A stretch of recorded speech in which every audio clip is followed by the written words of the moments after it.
Oh, sorry, I'm supposed to be giving a speech.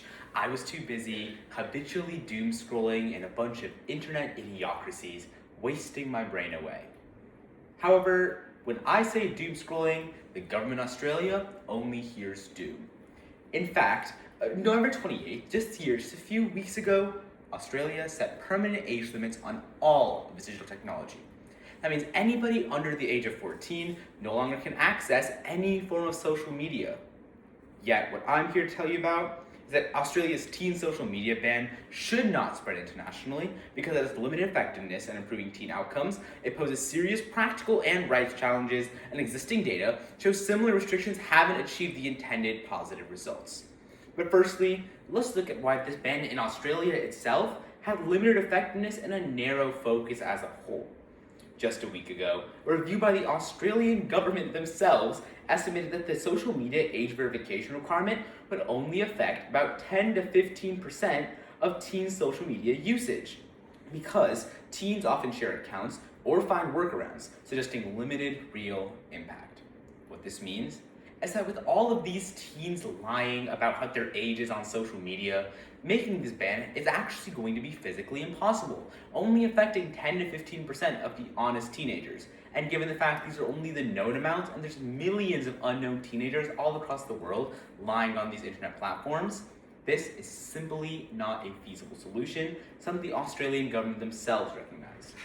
In 2025, researchers at the University of Melbourne found that age filters and bans are often ineffective at keeping teens offline, with teens moving to unregulated platforms instead.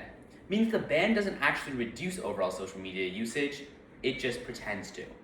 This ban is ineffective, at plain as day, with both the Australian government and the University of Melbourne both explaining that it's ineffective as it cannot actually target more than 10 to 15% of all teens using social media.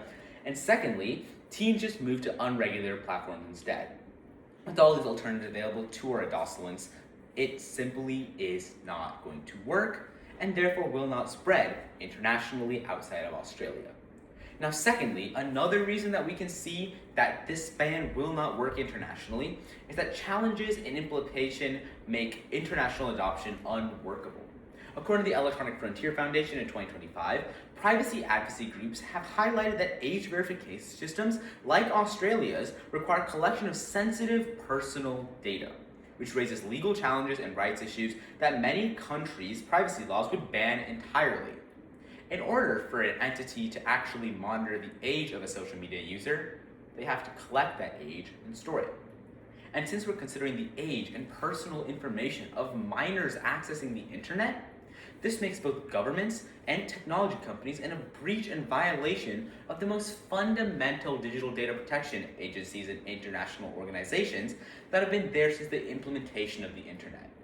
Data protection and data privacy is crucial to the fundamental health of our digital ecosystem, and breaching them just for a social media ban that's been proven to be ineffective is not something international governments will be doing. Both Meta and TikTok in 2025 provide their own insights and have publicly stated that fully enforcing age-based restrictions globally requires expensive and intrusive surveillance technologies, creating pushback that makes global rollout practically unfeasible. Having these age limits regulated by the government is something that even technology companies, Meta and TikTok, which are famous for their privacy violations, are hesitant to approach. And the pushback is not just imaginary, it's proven in the past. The European Union in 2024 states that in Europe, similar measures have already faced legal appeals, alleging violations of freedom of expression and data protection norms. In Europe, age restrictions have already been implemented and have already been rescinded, because they were immediately swarmed with litigation, all claiming that it was in violation of their basic rights to privacy. The European Union is a clear example of why this kind of bill will not pass internationally. No country's government or major technology company like Meta or Facebook wishes to be sued by every single one of their users for violating data privacy laws. This technology company or the government would be taking the age and personal information of minors and using it in order to make government decisions in the app. That is a clear sign of discrimination and a clear violation of liberties that many countries preach in their constitutions and fundamental documents. Why? would a company or any international entity take this risk when it's simply ineffective in the first place? Now, third and finally is another key aspect that we must look at when considering the Australian data privacy laws, and that is their fact that they don't solve the core problems. According to the OECD in 2025, teen mental health challenges have not declined whatsoever in countries with strict social media policies. In fact, depression and anxiety skyrocketed. What does this show you? It shows you that this will be ineffective on the international scale. When implemented in Australia and the repealed implementations in the European Union all show you that anxiety, depression, and mental health issues actually rose from the oppressive policies being placed on their social media. When the one place you can go to vent and to relax is taken away, it doesn't help your mental health, it worsens it. And we can continue to look at this with the UK's Office for National Statistics showing that 71% of teens reported they felt social pressure online regardless of time limits or age filters. As stated before, teens lie. On age filters and time limits, they simply find ways to bypass them or go to unregulated networks. 71% of these teens are saying that these policies that Australia implemented had no effect on them, their mental health, or their overall health.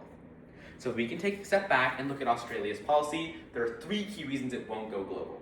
Firstly, it has limited implementation and is not actually successful in Australia itself, only catching 10 to 15% of adolescents. Secondly, we can look that international adaptation is completely unworkable, as both neither governmental organizations or large companies such as Meta or TikTok would want litigation against them. And finally, it doesn't solve core problems as mental health issues actually increase. So next time I'm doom scrolling, let's take a look at the scrolling and relaxation rather than the doom.